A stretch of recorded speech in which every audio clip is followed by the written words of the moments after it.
আগামী পার্লামেন্ট হবে ইসলামের পার্লামেন্ট, আগামী পার্লামেন্ট হবে কোরআনের পার্লামেন্ট। এখন থেকে এই কথা মাঠে ময়দানে কর্মীদের, পুরুষ মহিলা আবাল বৃদ্ধ মহিলা সবার কাছে পৌঁছা দিতে হবে। রাজি আছেন আপনারা? এগুলো এই দাবি আদায় না হলে এদেশে নির্বাচন হবে না।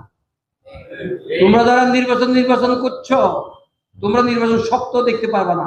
এগুলো দাবিগুলো আদায় হবে আগে। আপনারা লক্ষ্য করেছেন, যখন ছাত্রলীগকে নিষিদ্ধ করা হলো, তারা বলল কার সাথে পরামর্শ করে ছাত্রলীগকে নিষিদ্ধ করা, তার মনে কষ্ট। এই ব্যাপারে কোনো জবাব কেউ দিচ্ছে যে হ্যাঁ না ভুল হয়ে গেছে, আমি কথা কইতে পারি নাই, এ কথা বলছে কেউ? না, এই ধরনের কথা বলা হবে না। তারা বলছে আওয়ামী লীগকে নিষিদ্ধ করা ঠিক হবে না। আওয়ামী লীগ নিষিদ্ধ করা হয়েছে না হয় নাই? তাদের পরামর্শে না জিজ্ঞাসা করা হয় নাই?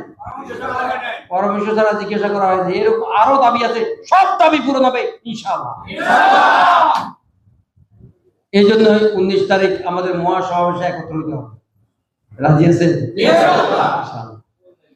দ্বিতীয় কথা হলো, আপনার একটা আলামত ইতিমধ্যে উপলব্ধি করতে পেরেছেন, সকল ইসলামী দল কাছাকাছি চলে আসছে। আমি ঐক্য হয়ে গেছে বলিনি, খুব কাছাকাছি চলে আসছে। আমরা কিছু বলছি না, তারা বলতেছে।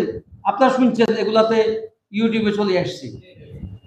সরমনার পিসা বলছেন বড় দল জামাত ইসলামী, জামাত ইসলামীর নেতৃত্বেই তো ঐক্য হবে ইসলামী দলের। এটা কি সরমনাই বলবার কথা? সরমনাই তো ওই মানুষ। জামাত ইসলামী কোন চেয়ারে বসলে সেটা অপবিত্র হয়ে যায়, সেখানে এটা পরিষ্কার না করি, না ধুইয়া বসা যায় না। জামাত ইসলামী যে রাস্তা দিয়ে হাঁটে, ওই রাস্তা অপবিত্র হয়ে যায়, ধুলাবালি, সুতরাং এটাকে আবার পবিত্র করতে হয় পানি ছিটা দিয়া। এটাই তো জামাত ইসলামী আর সরমনাইয়ের সাথে সম্পর্ক। এবং সরমনাই সাহেব বলছেন, আগের পীর সাহেব, আব্বা পীর সাহেব বলছেন যে জামাত ইসলামী দলে নয়, জামাত ইসলামী দলে নয়। কথা কি বলছে না? বলে নাই? আলহামদুলিল্লাহ। ইতিমধ্যে সরমনাই পীর সাহেব বলছেন, কি বলছেন? জামাত ইসলামী বড় দল, সুতরাং তার নেতৃত্বেই দেশে ইসলামী ঐক্য হবে। আলহামদুলিল্লাহ।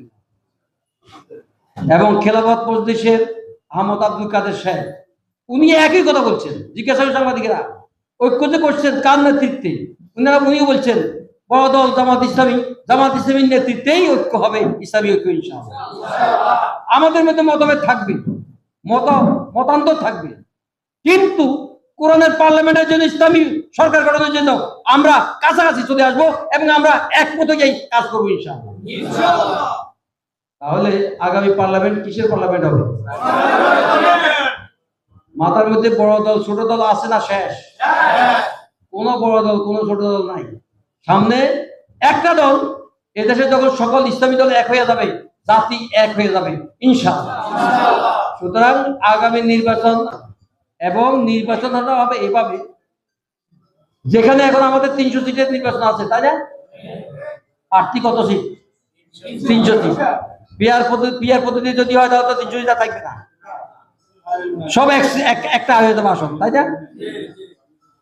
এতে কি আমাদের কোনো সমস্যা আছে? বরং নির্বাচনী কাজ শুরু হয়ে গেছে, মানুষের মধ্যে কার্যক্রম শুরু হয়ে গেছে। আমাদের নির্বাচনী কাজ, আমাদের মধ্যে ঐক্য যদি হয়ে যায়, জামাত ইসলামী 300 সিটের মধ্যে যদি 100 সিট উল্টো করে ফেলে, করা সম্ভব না অসম্ভব? সম্ভব না অসম্ভব? আর যে 100 সিট আমরা উল্টো করে যে সেখানে ভাত পাকা বলেন, বট গাছ বলেন, হবে তো? মোমবাতি বলেন অথবা মিনার বলেন, একটা হবে তো? সেটাও কি আমাদের মার্কা নাকি ভিন্ন জনের মার্কা? আমাদের মার্কা হবে সেটা। কি কথা কি ঠিক আছে? ধরেন এই আসনে এখন আমাদের পাল্লা মার্কা আছে, পাল্লা মার্কা উল্টো হইলো, পাকা হয়ে গেল, মিনার হয়ে গেল, অথবা বট গাছ হয়ে গেল, মোমবাতি হইল। আপনারা কি ঘরে বসে যাবেন নাকি মোমবাতিকে বিজয় করে আনবেন? কথা কি পরিষ্কার? কারণ পার্লামেন্ট, আমরা সকল ইসলামী দল এক হইয়া পার্লামেন্ট গঠন করা হবে ইনশাআল্লাহ। সুতরাং যখন এই কথার উপর সমস্ত জাতি চলে আসবে, তখন বড় দল ছোট দল কিছুই থাকবে না, সব একাকার হয়ে যাবে ইনশাআল্লাহ। আর বড় দলের বিরুদ্ধে আজকে খুব বেশি হচ্ছে। গতকাল যে অমানবিক, পরশুদিন যে অমানবিক 9 তারিখে যেটা হয়েছে, এটা কি কোনো মানুষের পক্ষে সম্ভব? কোন পশুর পক্ষে সম্ভব না। পশু মৃত্যু লাশের পরে এদের আচরণ করে না। তারা অমানুষ এবং পশুত্বে পরিণত হয়ে গেছে। ওরা কি দেশ চালাবে? এই পর্যন্ত তাদের হাতে তাদের 167 জন, এই কাজের রাজ্যে তাদের 2 জন, কত হয় 169 জন খুন হয়ে গেছে। কিসের নিরাপত্তা দিবে তারা? এখনো কি নির্বাচন ঘোষণা হয়েছে? স্থানীয় নির্বাচন ঘোষণা হয়েছে? জাতীয় নির্বাচন ঘোষণা হয়েছে? স্থানীয় নির্বাচন জাতীয় নির্বাচন যদি চলে আসে তাহলে খুনের সংখ্যা কি এটা থাকবে না হাজার হাজার? তারাই খুনাখুনি করে শেষ হয়ে যাবে ইনশাআল্লাহ। সুতরাং আপনাদের প্রতি আমার একটা অনুরোধ, মাথার মধ্যে জড়তা আছে সে জড়তা দূর করে ফেলেন। আর একটা বিষয় হলো, শেষ কথাটা বলে দিই, কথা শেষ, সেটা হলো আমরা নির্বাচনে তো ভোট দেবই, আমরা নির্বাচনে কারচুপি করব না, ডাকাতি করব না, কি আমাদের এটা অবশ্যই আছে।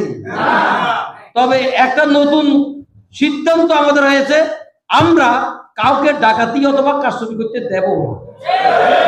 কেউ যদি করতে চায় আমির জামাতের বাসায়, তাকে অবশ করে দেওয়া হবে, তাকে নিষ্ক্রিয় করে ফেলা হবে, তাকে অ্যারেস্ট করে ফেলা হবে। কি ঠিক আছে?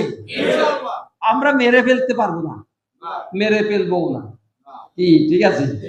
তবে তাকে অক্ষম করে দেবো আমরা, তাকে আমরা কোন কার্যক্রম নিষ্ক্রিয় করে ফেলবো। রাজি আছে তো আপনারা? ইনশাল্লাহ সে লোক আমাদের আছে না নাই? আছে না নাই? আমাদের লোকেরা কি চায়? সিদ্ধান্ত হয়ে গেছে, সিদ্ধান্ত হয়ে গেছে, কেন্দ্র দখল করা যাবে না, কাউকে করতে দেয়া হবে না ইনশাআল্লাহ। সময় ভাইয়েরা, আজকে থেকে এই ঘোষণা দিয়ে দেবেন, একটা ঘোষণা, আগামী পার্লামেন্ট আলহামদুলিল্লাহ। আসসালামু আলাইকুম।